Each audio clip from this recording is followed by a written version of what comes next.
Killer whales make killing look easy. It isn't. The secret to their success is that they do everything together as a family. It takes a young killer whale 15 years or more to learn the complicated hunting techniques and other life skills from its mother.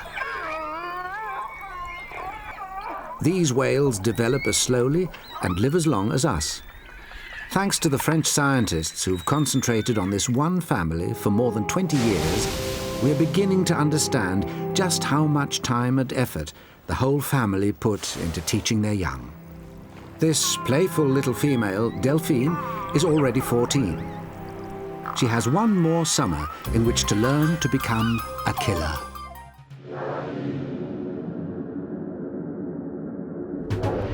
Our families spend the summer halfway between the tip of South Africa and Antarctica, patrolling the shores of the Crozet Islands.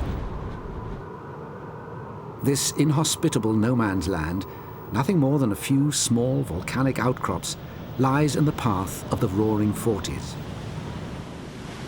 On bad days, winds race unchecked around the open oceans, reaching 120 miles an hour until they crash into these islands, whipping the waves into a frenzy.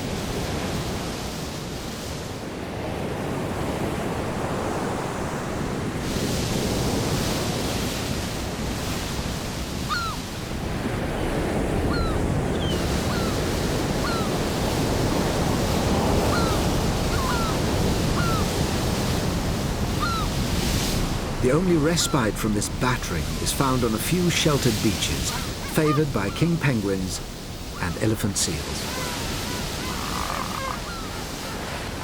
But any landfall is treacherous for a young killer whale. It's Delphine. She's in serious trouble. Her cries are already weak. She barely has the strength to lift her tail. She must refloat herself or die from dehydration. In her short lifetime, several Crozet whales have perished this way. At 14, Delphine is the youngest female in her family. Perhaps it was the rough surf or curiosity over the penguins which tempted this adventurous female too close to the land. Whatever the reason, her family will not desert her. Those pitiful cries bring them racing to her side. Her mother, Lison, is much larger and risks her own life by coming in so close. Delphine must do more than cry. She has to help herself. Almost nose to nose, her mother encourages her. Lison raises her dorsal fin, showing Delphine what she must do. And slowly, Delphine arches her body. But the surf keeps pushing her in. She tries harder, hunching with all her strength.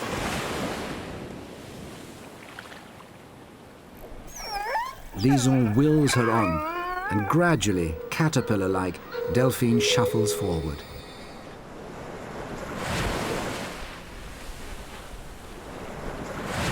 They can almost touch.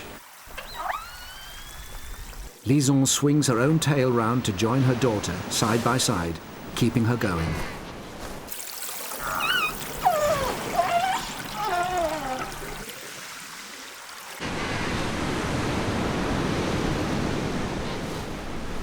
She's free. The whole family gather round to greet her and join in the noisy celebration. Delphine's free spirit has got her into trouble many times before. As a tiny calf, she was stranded and rescued by the French scientists. Since that day, the whole family have trusted divers unusually close. Scientists are not supposed to be anthropomorphic, yet they can't help but agree that Delphine is easily the most impetuous, wayward, and spirited member of this playful family.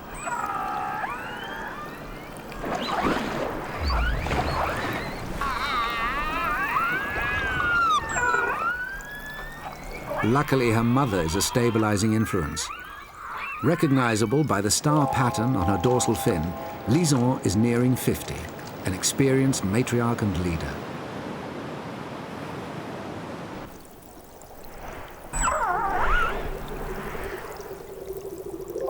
The other large female, Venus, is either her daughter or younger sister. At 4 years old, her calf, Junior, is still the baby of the family, and they all take turns at looking after him.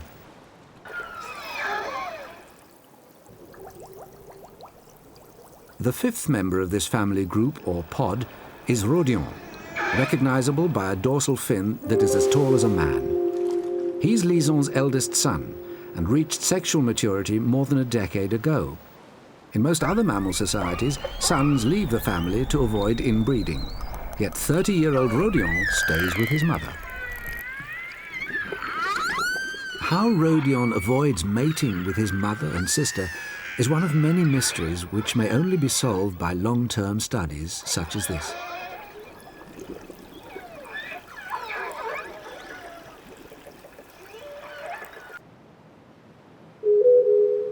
Despite Rodion's superior strength, he always defers to his mother's leadership.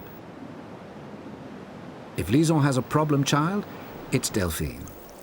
Soon she too will reach sexual maturity and have the responsibility of a calf of her own.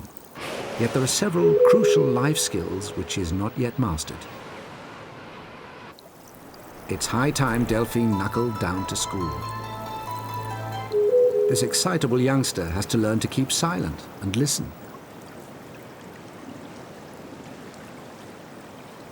She must become familiar with the natural rhythm of the surf. Then, when something splashes, she'll note the subtle changes in tempo. Today, Delphine can see the penguins clearly. But when the water is turbulent, when she's hunting, she must recognize penguins not by sight, but by their unique underwater signature tune.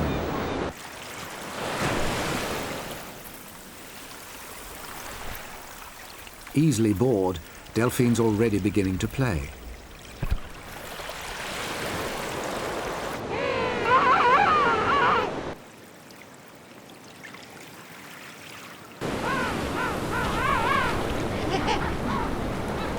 She's lost concentration.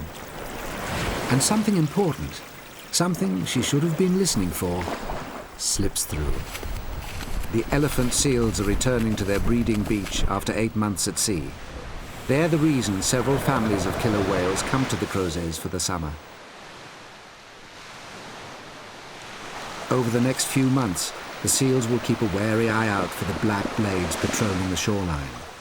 But for the moment, the males have other preoccupations. Only one can be beach master.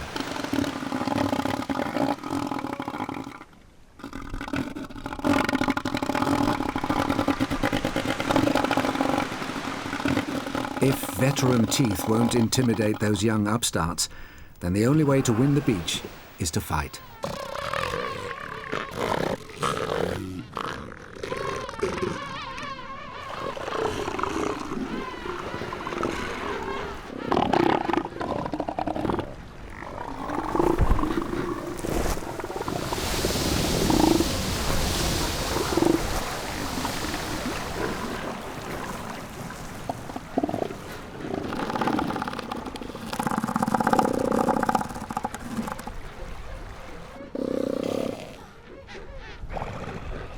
The prize is mating rights to as many females as one male can keep track of. But these females are already heavy with pup. They mated with last year's beach master. They won't let the new master near them until their pups are born and about 3 weeks old. The veteran may have won the beach and a harem of over 30 females, but he can neither mate nor feed.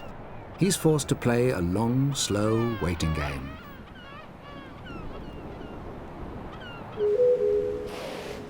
The killers can't afford to wait. The family need at least one seal a day to keep going.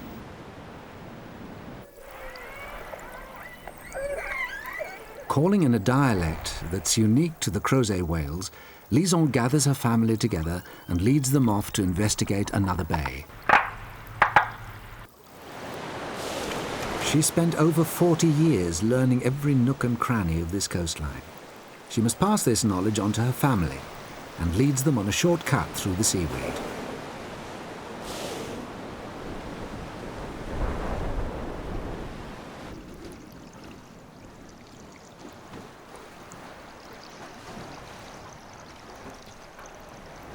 Delphine begins to lag behind.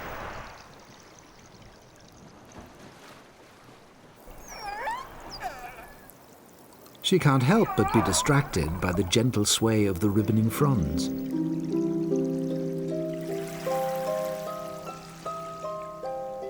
She's playing again.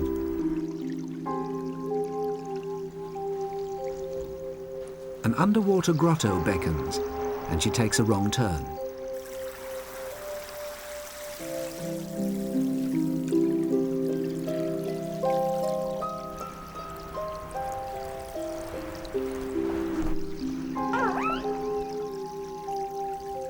She gives the family contact call.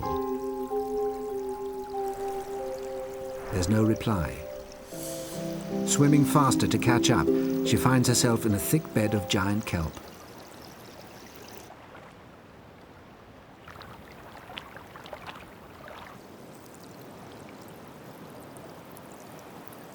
Delphine is well and truly lost in this maze. She cries for help, but is met by a wall of silence.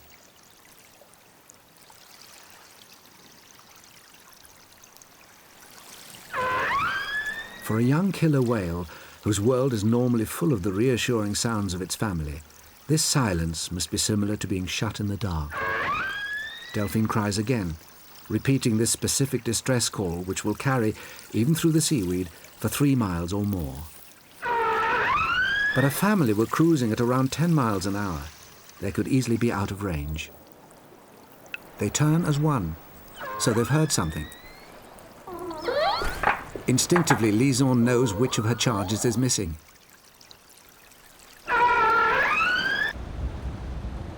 They race towards Delphine's distress signal. For the second time in 2 short weeks, they're on a mission to rescue the most wayward member of their family. Liaison relies on the fact that one of the many lessons she has taught her capricious daughter has stuck. When lost, stay still. Only if Delphine remains in one place can Liaison track her cries to their source.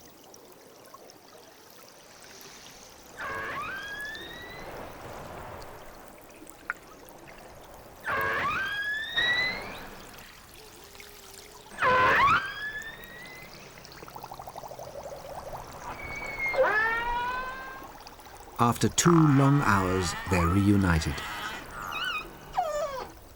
Despite Delphine's habit of getting into trouble, she gets a welcome fit for a hero.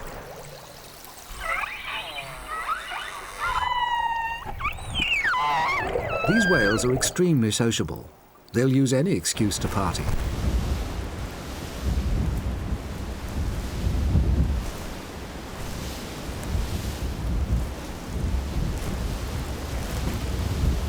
Perhaps they rejoice because the danger of losing one of the family is always real. Only a few years ago, an adult female disappeared from the group in mysterious circumstances. As the family celebrate, Junior tugs at the seaweed.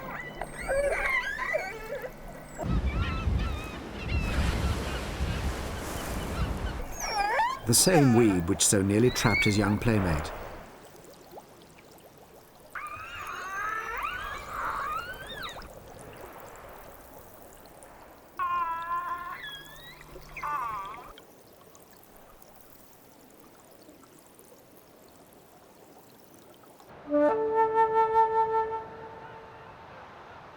Summer has truly arrived in the Crozet Islands.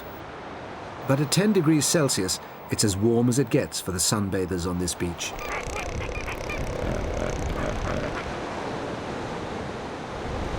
The beachmaster is still waiting, but his females are at last giving birth. Skewers and sheathbills gathering expectantly around a female are a sure sign that a pup is on its way.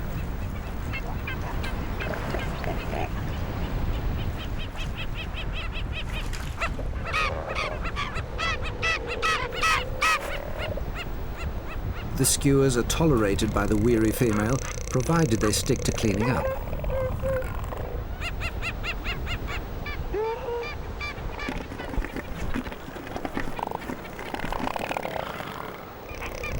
Before the pup gets its first drink, it must reply to its mother's call, so that they can always find each other on the busy beach.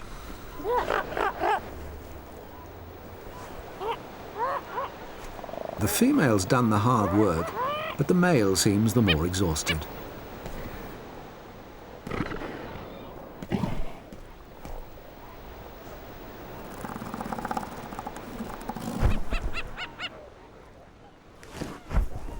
It's a good job someone's disturbing his slumber. There's an imposter in camp. The defeated bachelor males are constantly on the lookout for a chance to sneak in. The masters spotted him.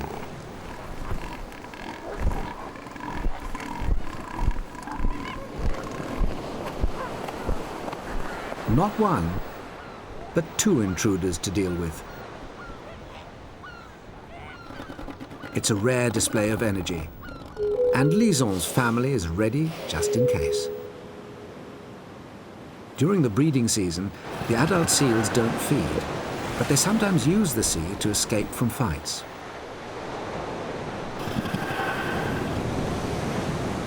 This female has only just reached sexual maturity. With no pup to keep her close to the others, she's the chance the bachelors have been waiting for.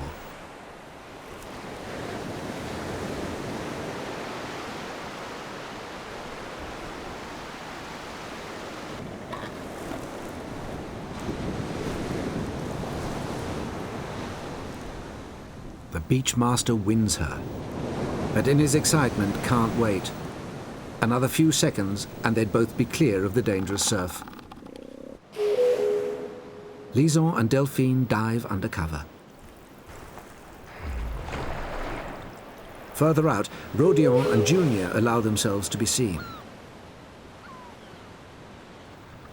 Tiny Junior spy hops, playing his part in the distraction routine.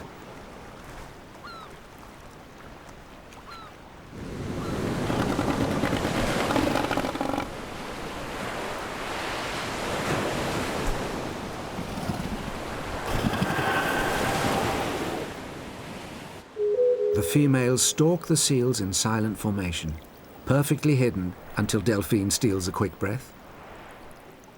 But the seals, too busy to notice, are like sitting ducks. Lison's fin breaks the surface too soon. It's dangerously shallow. She dare not risk her daughter stranding again. They turn away, making sure the couple can see them departing.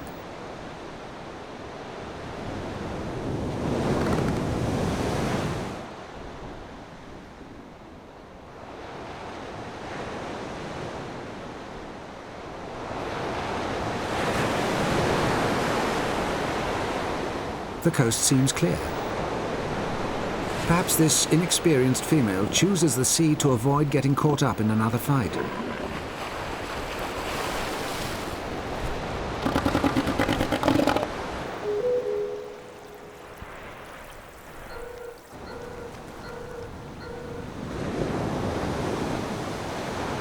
Lison's battle cry lets the family know she is launching her attack. She had it, but a heavy seal is difficult to manage alone.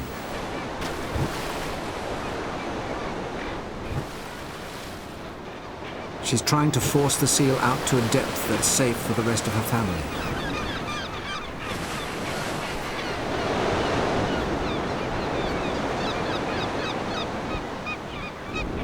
Only once she's away from the surf does she call urgently for reinforcements.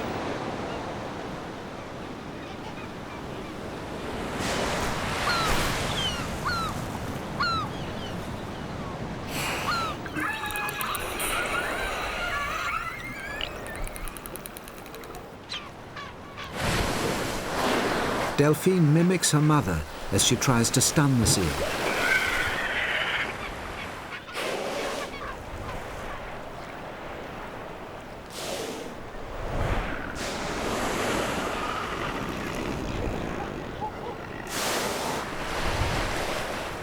With amazing coordination, the three females are almost juggling the seal. As one pushes it under, another is there to catch and toss it, to prevent it falling too far. In deeper water, whales can easily lose their catch.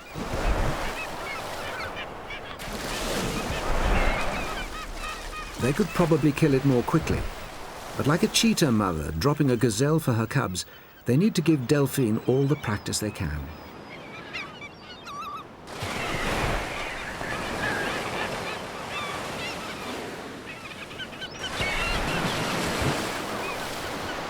It's over, and Lison calls for her boys.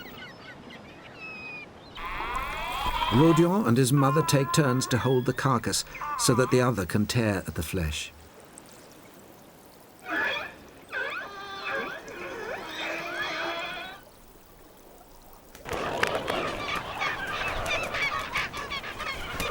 Then, while Lison holds the body, Venus breaks off a bite-sized chunk so that she can feed Junior. It's a powerful bond. 4 years old and still dependent on his mother to pop food into his mouth.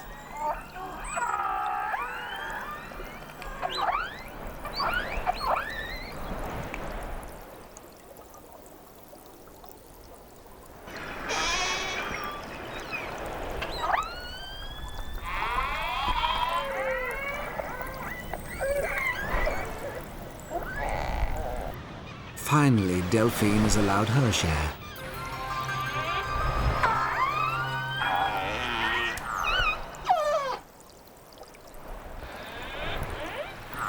She's found a last piece of fin. There's only just enough to go around. Taking turns to feed avoids noisy squabbling which might alert neighbouring pods to their catch.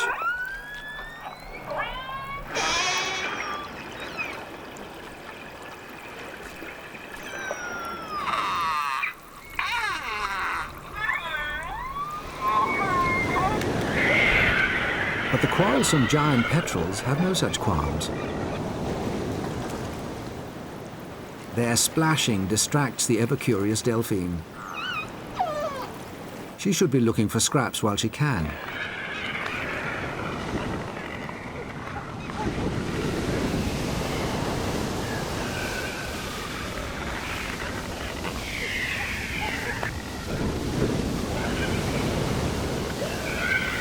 "10 minutes after death, there is nothing left for the sea to claim.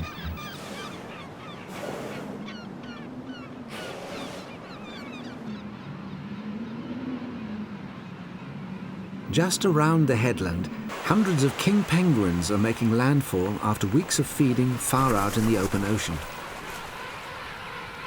They breed at different times, so some are returning to feed last year's chick, while others have come to swap roles with the partner they left behind incubating their egg.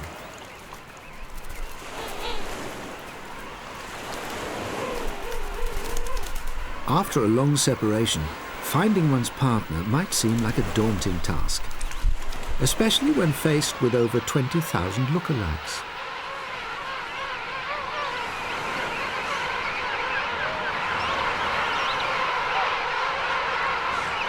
Fortunately, penguins don't need to pick a face from the crowd. They recognize each other by a unique whistle. And luckily, they find their chicks the same way, for they've now outgrown their parents. Penguin chicks are fed for a whole year by one parent or the other before they're fat enough to face the hostile ocean. The elephant seal pups have only 3 weeks to build up their fat reserves from their mother's milk.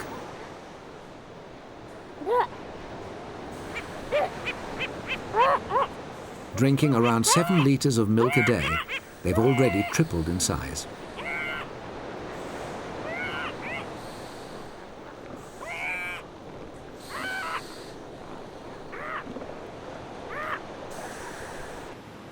The killers are out there, but until the pups begin to play in the surf, there's little chance of a meal.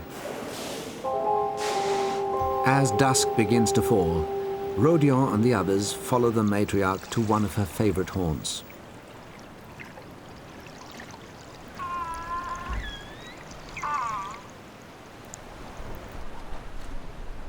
Seal hunters who came here in Lison's grandmother's time told of whales that could be found at this spot. In turn, Delphine will pass the knowledge on to her grandchildren.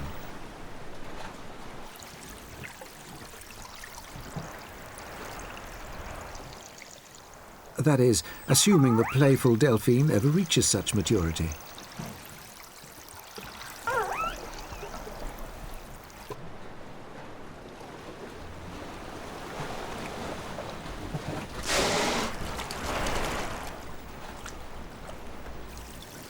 This is where Lison takes time out from family responsibilities. She can drift in the current, allowing the seaweed to massage her back.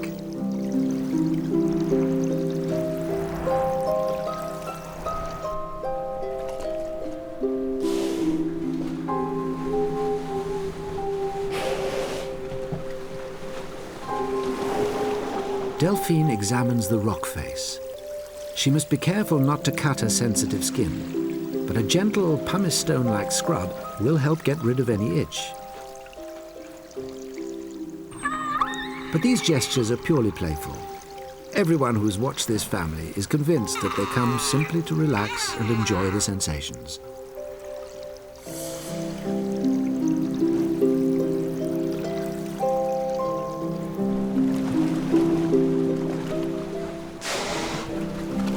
Sometimes they spend up to 6 hours here in a seemingly dreamlike state. Whales don't sleep, but they can shut off half their brain while the other half takes care of breathing and staying afloat.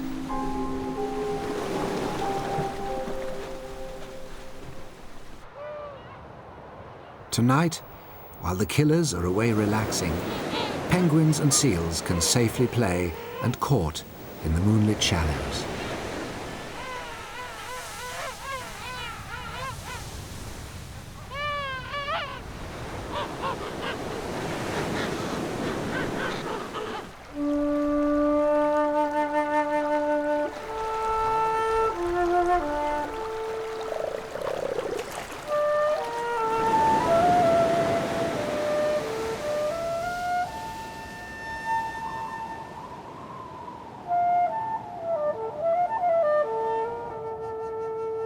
The respite is brief.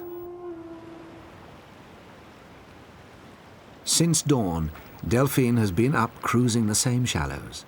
She's practicing the silent listening technique, but this time she's listening for seals.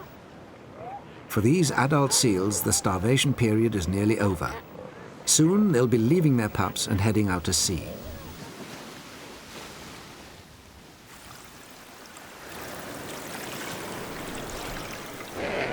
The seals and their pups spend more and more time at the water's edge.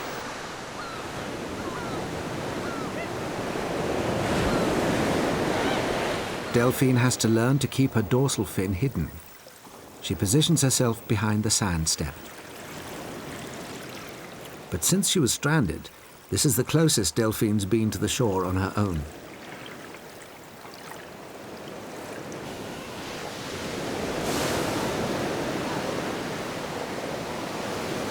If she's ever going to help her family and take a seal pup from the surf, she must learn how to beach.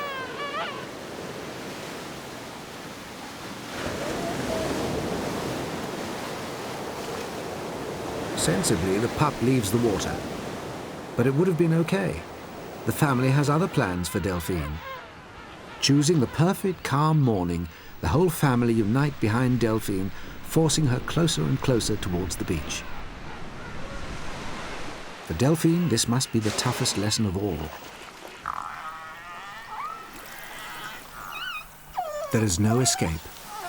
Venus stays back to block her exit, while Lison, like a parent urging a reluctant child down a slide, pushes Delphine right to the edge.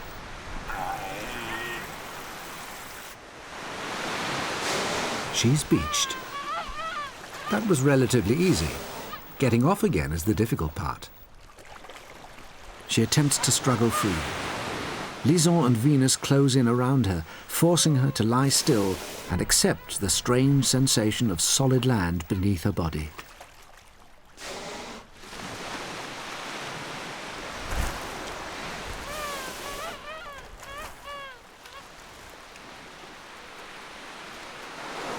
Finally, she's allowed to try and escape. She must learn to arch and wriggle her body, while at the same time turning sideways so that she can roll off the gentle slope.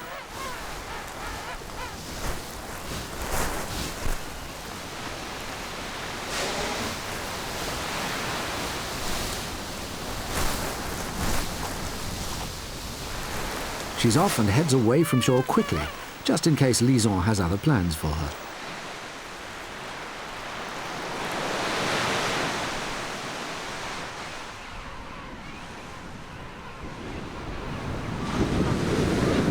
By midday, the surf is up again. The whales have missed the seal exodus, so they focus on the penguins. Unlike the seals, the penguins are in and out of the sea all day long.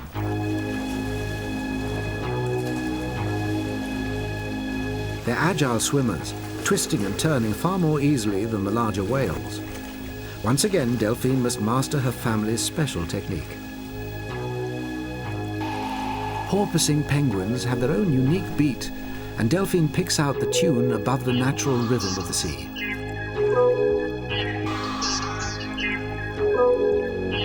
Way offshore, Rodion is shadowing the same group. It's difficult for someone who's been at school all morning to contain her excitement. Delphine shows herself too soon.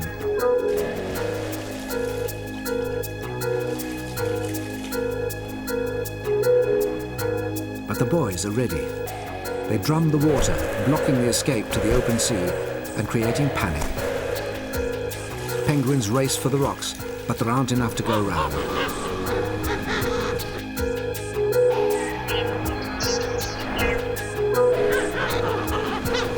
Delphine has a chance to prove herself now.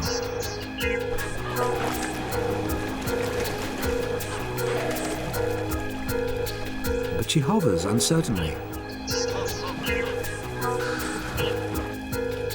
Liaison and Venus show her how it's done.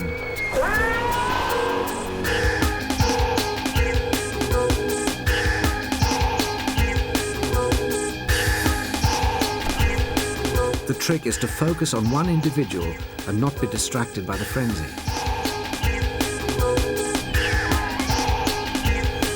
Venus makes the first hit.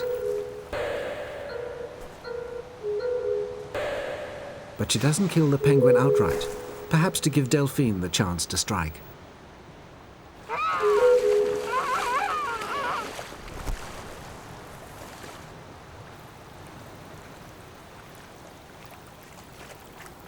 Delphine also has to learn how to eat penguin properly, otherwise she'll get nothing more than feathers up her nose.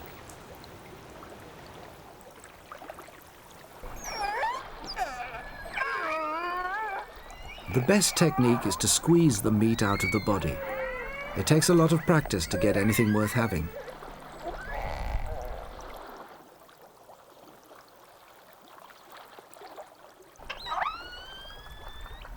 Each bird provides little more than a snack.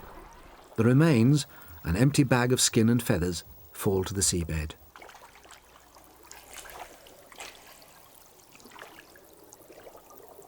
The family catch up to 25 birds each time they launch a panic attack, and the bottom is littered with the carnage.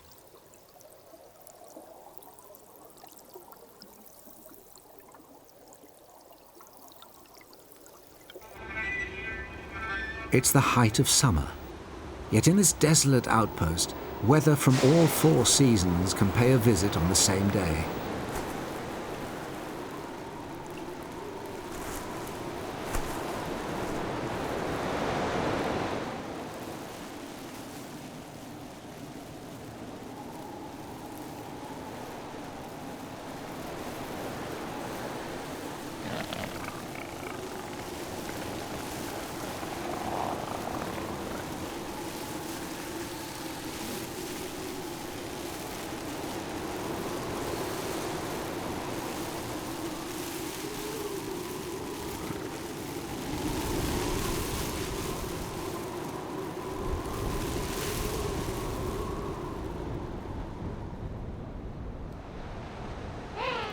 The sudden drop in temperature is brutal. Even the penguins appear to be feeling the cold.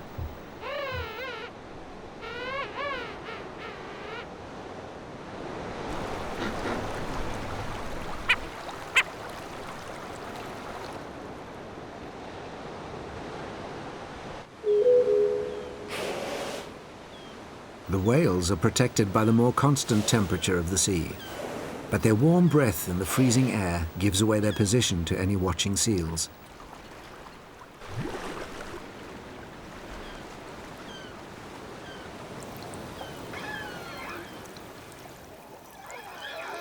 In the calm after the storm, the excited commotion of another killer whale pod carries clearly. Lison's family recognize the dialect.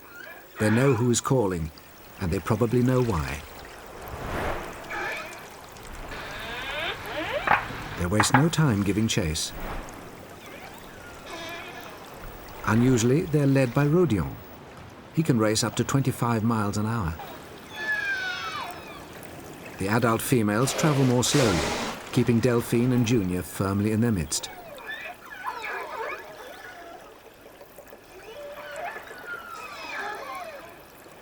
All the pods around the crozets are small, with typically 5 to 8 members. Cries like these usually mean that a pod has spotted larger prey than it can cope with and needs reinforcements.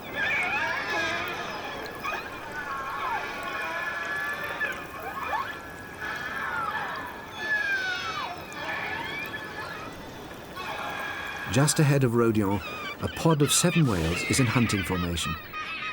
The scavenging seabirds indicate that they have already made at least 1 kill.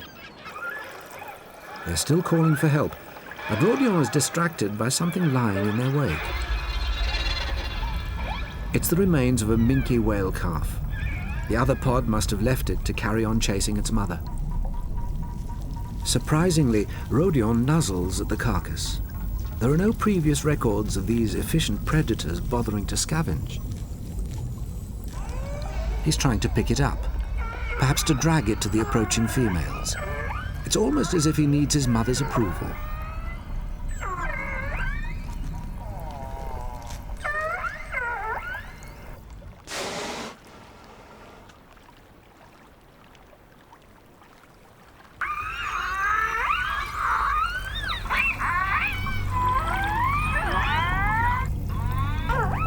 Lison swims down to investigate.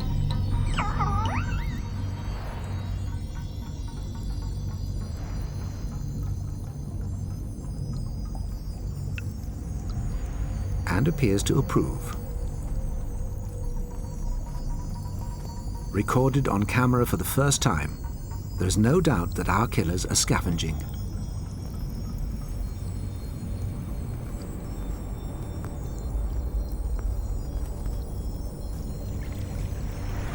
Perhaps this behavior is so unusual simply because most carcasses disappear quickly into the depths, whereas this calf was killed in a shallow, sandy area. The fact that these killers changed course to accept a free lunch is another sign of their superior intelligence. Rather than turn down a golden opportunity, they adapt their behavior accordingly. During the chase, they were noisy enough to attract all the killers in the neighborhood. Unwilling now to share these lean pickings, the family feed in unusual, eerie silence.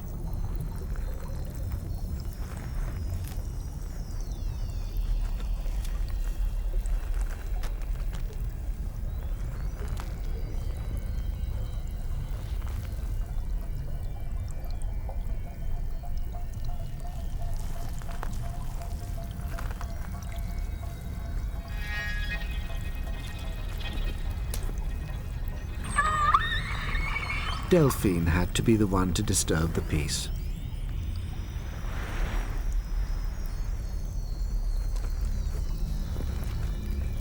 As if to teach her a lesson, Lison drags the carcass away from her daughter, towards the others.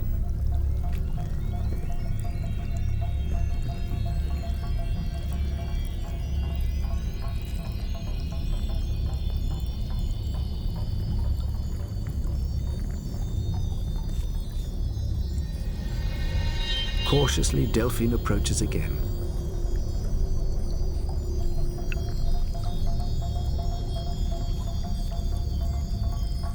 And this time she keeps quiet.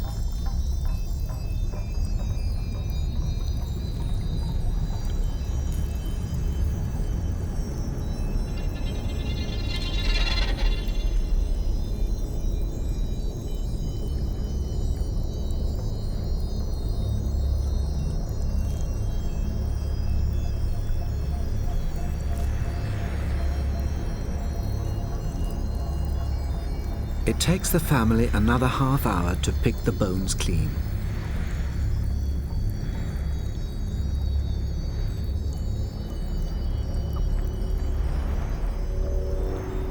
So far, Delphine has managed to contain herself. But as usual, she's the first to let off steam.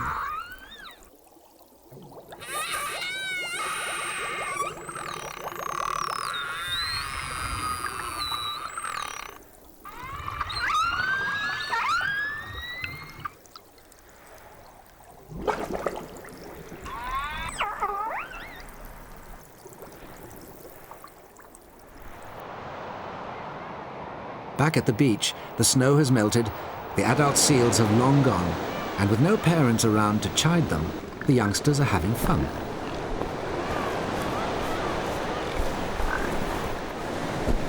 Except perhaps for this pup.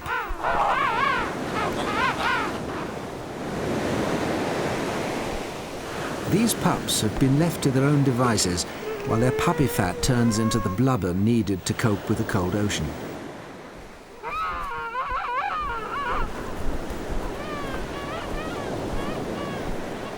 With no parent around, there's no one to tell this penguin to pick on someone his own size.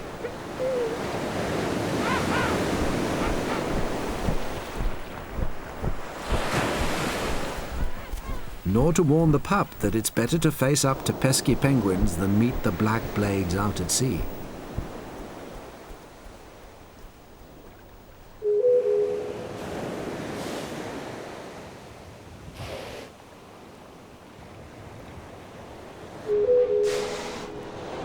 Only Delphine is close enough to intercept the pup. But for once she's concentrating so hard she's not distracted. She's practicing beaching, all by herself.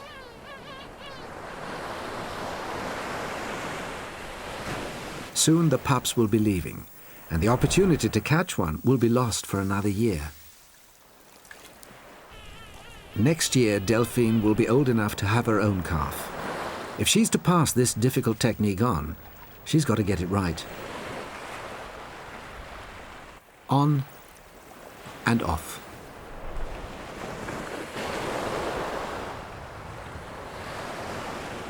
She seems pretty confident. Confident enough to tease and chase the penguins close inshore.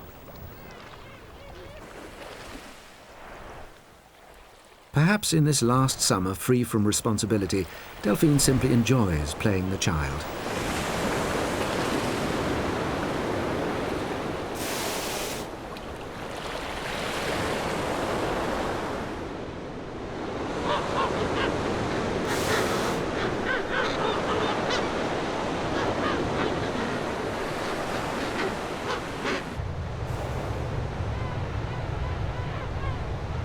In the river which flows into the bay, the seal pups have found a safe place to practice their swimming skills. They too have turned their lesson into a game.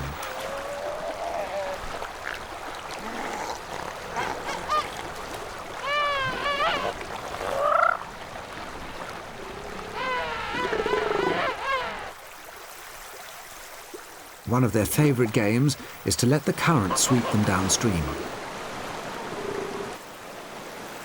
before paddling up to begin again.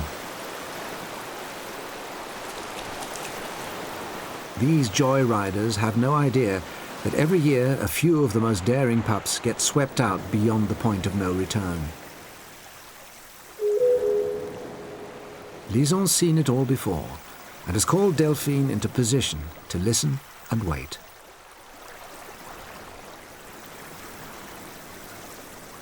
While the rest of the family remain hidden, it's the impulsive Delphine who once again blows their cover. She swims away.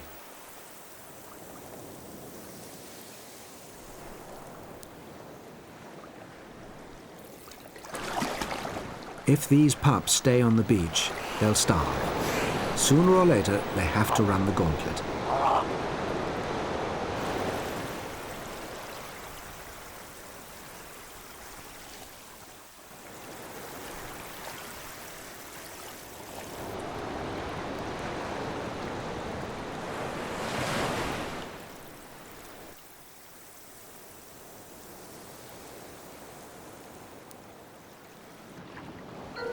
Venus gives chase.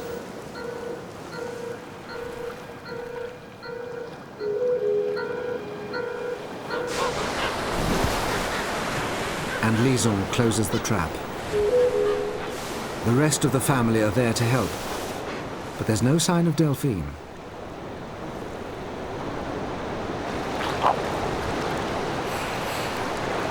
She has ignored the sound of her family feeding.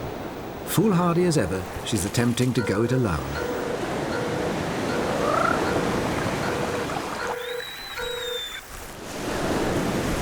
Her aim is good, but she may have got more than she bargained for.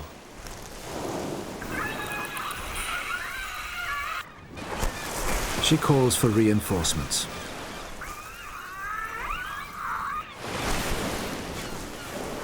Suddenly, her mother is by her side.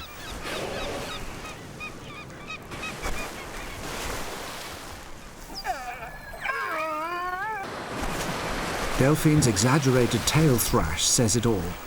For the first time, she has provided something for the rest of her family.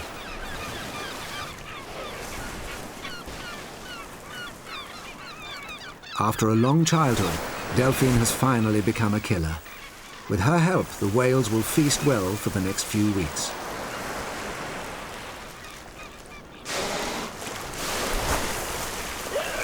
Then, sometime in the coming winter, Delphine may well find herself a mate. How will she choose him? Will she have to tame that adventurous spirit for a long, serious courtship?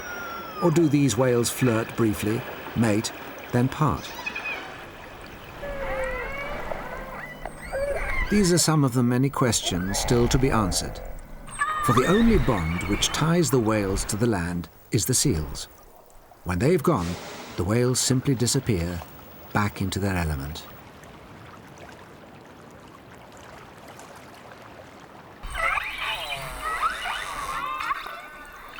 Our intimate encounter with Delphine lasts only as long as the summer.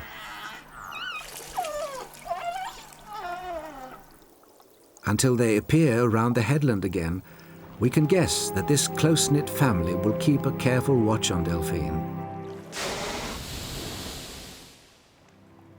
But it is only a guess. For more than 7 months of the year, we have no idea what this family get up to. We don't even know where they're heading.